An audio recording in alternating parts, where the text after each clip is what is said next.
안녕하세요. 돈을 공부하는 남자 수페TV의 수페입니다. 오늘은 주간 브리핑 전에 해야 될 말이 있죠. 손흥민이 어시스트하고 황희찬이 골을 넣었습니다. 그래서 우리가 16강에 나가게 됐는데요. 새벽에 정말 좋아서 날뛰었습니다. 여러분도 그랬죠? 이 기쁜 마음으로 주간 브리핑 시작해 보겠습니다. 증시 현황에서는 중국의 시원한 반등이 나왔고 미국은 약한 상승이 이뤄졌습니다. 투자 방향을 봤더니 FOMC 전에 미팅 전에 눈치 보기 장세로 하락에 베팅하는 사람들이 많았는데요. 어떤 종목을 사고 팔았는지 볼게요. 그리고 마지막으로 이슈 러시에서는 앞으로 우리가 투자 방향을 보면 좋을 거 그 이슈를 하나 콕 집어서 말씀드려 보겠습니다. 시작 전에 이런 영상을 계속 받아보고 싶으시다면 구독과 좋아요 그리고 따뜻한 공유 부탁드립니다. 여러분의 관심이 저를 행복하게 합니다. 감사합니다. 증시 현황에서는 글로벌 미국 기업 섹터 순으로 살펴보겠습니다. 이번 주 글로벌 증시를 보면 대부분의 국가 기업에서 상승이 나왔죠. 왼쪽 위에 있는 캐나다만 조금 주춤하는 모습입니다. 이 상승의 원동력은 오른쪽 위에 있는 중국이었는데요. 알리바바가 한 주 동안 19% 상승이 나왔습니다. 핑듀오도도 엄청난 상승이 나왔죠. 골드만삭스는 미국의 헤지펀드들이 중국의 빅테크 기업들을 저가에 매수했다고 했는데 실제로 V자 반등이 나왔습니다. 그러면 한국은 어땠을까요? 가운데 아래 오른쪽 아래를 보게 되면 KB가 있는데요. KB는 5% 상승이 나왔고 신한도 5.3% 상승 나왔습니다. 실적 호주에다가 배당까지 주니까 금융주에 돈이 몰리고 시작했는데 ETF를 보더라도 타이거 증권, 코덱스 증권 이런 증권회사가 한 달 동안 19에서 15% 상승이 나왔습니다. 이번 주 S&P 500을 보면 약하지만 상승하는 모습들을 보여줬는데요. 그 중에서도 강하게 하락했던 그 기업들은 더 크게 올라가는 모습입니다. 그래서 메타 플랫폼은 10% 올라갔고 그 다음을 쫓아가는 게 테슬라였습니다. 6.5% 올라갔는데요. 테슬라는 첫 전기 트럭 세미를 인도했습니다. 앞으로 테슬라 매출 트럭도 이제 차지할 테니까 관심 가지면 좋습니다. 그리고 그와 반대로 좀 떨어진 테마를 보게 되면은 에너지주가 좀 떨어졌고 왼쪽 아래 금융주가 하락하는 모습입니다. 이번 주 금요일에 ETF 거래량을 볼게요. 왼쪽은 한국이고 오른쪽은 미국인데요. 한국은 인버스랑 레버리지 투자 둘 다 하고 있는데 과연 올라갈지 떨어질지 모르겠지만 양쪽의 배팅이 이렇게 치열하다는 건 방향성이 잡히지 않았다는 겁니다. 그리고 오른쪽으로 넘어오면 TQQQ, SQQQ 역시나 두 개의 방향을 다 가지고 있는데 그 밑에 보면 좀 안타까운 게 SPY를 강하게 매수합니다. 제가 예전부터 계속 말씀드리는 게 총 보수가 SPY 높으니까 VO나 IVV, SPLG를 매수하자고 말씀드리는데요. 우리 구독자분들은 SPY 매수하시는 분은 없겠죠. 제가 좋아하는 기업의 바로미터를 볼게요. 대부분의 기업이 상승이 나왔는데요. 그 중에서도 강하게 올라간 기업 3개를 보겠습니다. 첫 번째는 엔비디아인데요. 고점 대비 하락률이 원래 50% 넘어서 문제야라고 그동안 말씀드렸는데 3% 올라가면서 고점 대비 하락률 48%가 됐습니다.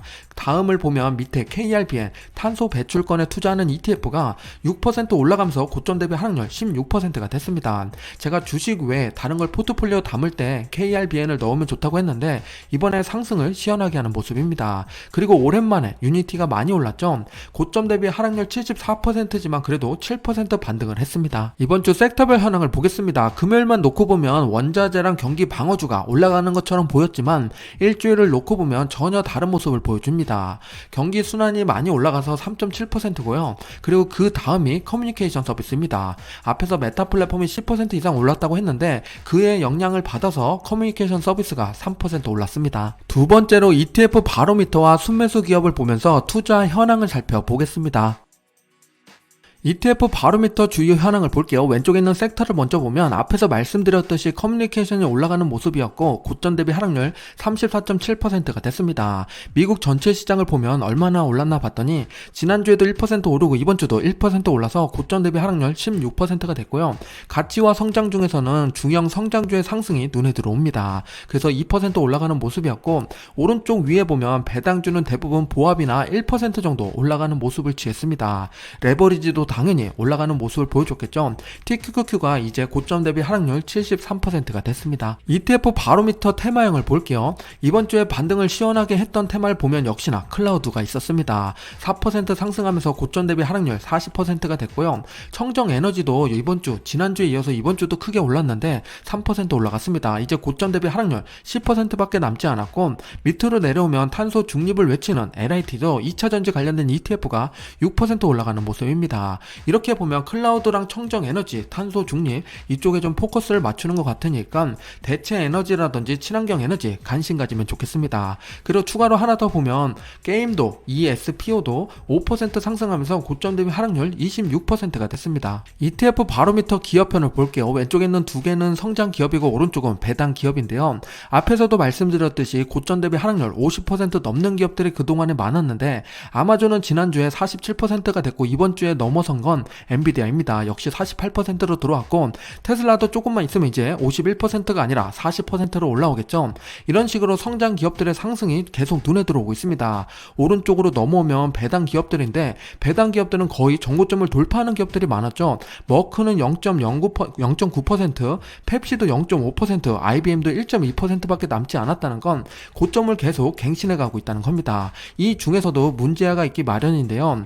버라이즌이 지난주에 고점 대비 하락률 29%였는데 이번 주 추가 하락하면서 31%까지 떨어지는 모습입니다. 그 외에 다른 기업들은 조금씩 꾸준히 상승하고 있습니다. 이번 주 순매수 탑5를 볼게요. 1위부터 5위까지 보고 계시는데요. 이번 주 1위는 역시나 테슬라입니다. 지난주에 이어서 이번 주도 매수를 했는데 그런데 금액이 좀 작아졌죠. 470억입니다. 1000억 넘었을 땐 강한 매수세였고 지금은 500억보다 더 낮으니까 약하게 조금씩 모아가는 모습입니다. 그런데 안타깝게도 SOXS랑 SQQQ 반대 인버스에 투자하는 금액들이 점점 늘어나고 있죠. 그렇다는 건 어느 정도 이제 반등이 나왔으니까 다시 하락할 거야 하고서 베팅하는 사람들이 많습니다. 이게 과연 맞을까요? 저는 인버스는 투자를 안 하자고 계속 말씀드리고 있는데 이런 방향성은 누구도 맞출 수가 없습니다. 이번 주 순매수 종목 중에 두 개를 가지고 왔는데요. 테슬라랑 TMF입니다. TMF는 장기채 3배 레버리지 상품인데요. 이 두 개를 보면서 테슬라의 미래 방향이 보이는지 한번 체크하시면 좋겠습니다.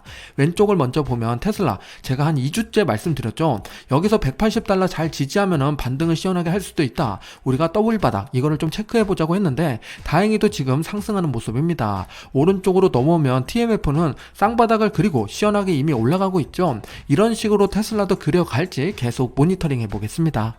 마지막 세 번째는 이슈 러시로 최근 뉴스랑 인사이트를 살펴보겠습니다. 우리 주식계좌의 중요한 이슈가 되는 이번 주 기사 5가지를 보겠습니다. 첫 번째는 금요일 증시를 혼조세로 만들었던 실업률 발표가 있었는데요. 3.7%로 전달과 동일했습니다. 강한 일자리를 보여주고 있는데 이에 기준금리 인상 속도를 늦출 거다는 희망이 좀 꺾인 모습입니다. 우리가 여기서 지켜봐야 될 건 지금 일자리보다는 물가겠죠. 인플레이션입니다. 12월 13일에 발표하는 CPI 발표 여기에 눈여겨봐야 됩니다. 당연히 제가 다음주 다다음주 계속 모니터링 해드릴게요. 두 번째는 PTP 종목 관련돼서 기사가 계속 나오고 있는데요. 어제 리얼티인컴에서도 언급드렸지만 우리가 투자하는 종목은 대부분 포함되어 있지 않습니다. 혹시 모르니까 어제 영상 꼭 참고 부탁드리고 이 기사를 가져온 이유는 요즘 해외 직투가 아니라 국내 증권사로 옮기세요라는 꼬시는 기사가 너무 많죠. 기사에 현혹되지 마시고 내가 투자하는 종목이 있는지 꼭 한번 확인하시기 바랍니다. 세 번째는 LG에너지솔루션과 GM이 손잡았죠. 미국의 배터리 공장을 3,600억을 투자해서 더욱더 늘리겠다고 합니다. 요즘 경제 위기다, 침체다 말이 나오고 있지만 그럼에도 불구하고 투자를 늘리는 산업들이 있습니다. 이런 산업에 우리는 눈여겨봐야겠죠.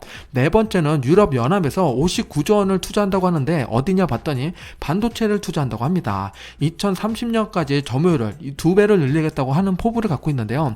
현재 10% 수준인데 20%까지 늘린다는 겁니다.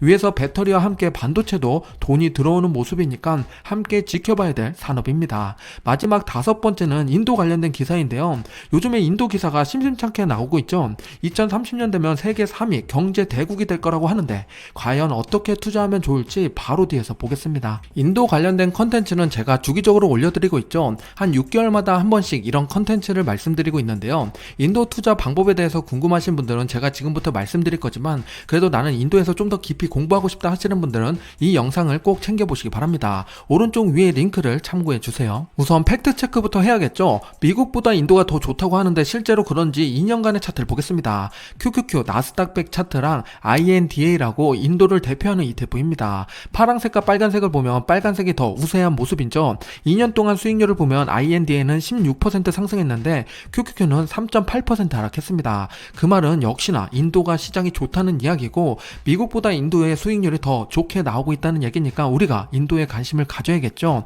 이건 팩트인 것 같습니다. 미국의 상장 상장된 인도 ETF 보면 대표적으로 이렇게 10가지가 있는데요. 이 중에서는 우리가 자산 규모가 큰 친구를 보는 게 좋고 1위부터 5위까지 있는 100밀리언 이상을 보시기 바랍니다. 그러면 1위부터 5위까지 중에서 나는 대형주에 투자하고 싶다면 당연히 1, 2, 3번이 눈에 들어오실 거고, 아니야 나는 중소형주를 보고 싶어 하면은 SMIN을 선택하시면 됩니다. 이 중에서 당연히 제가 선호하는 건 가장 자산 규모가 크고 운용 보수가 작은 INDA입니다.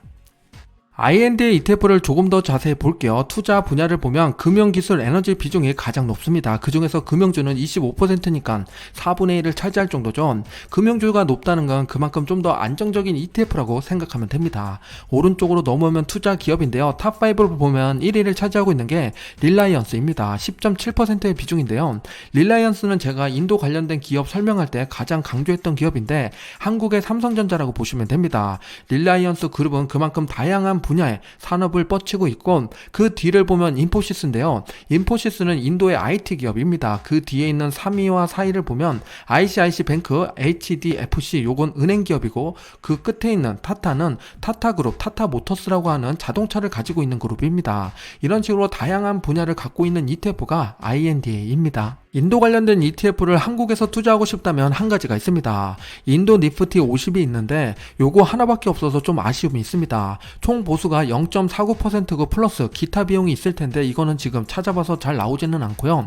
아시는 분은 댓글로 남겨주시면 좋겠습니다. 인도 관련된 ETF가 다른 증권사에서도 나와서 이게 좀 더 활성화되고 그리고 보수가 좀 더 낮아졌으면 좋겠는데 앞으로 어떻게 될지 계속 지켜보겠습니다.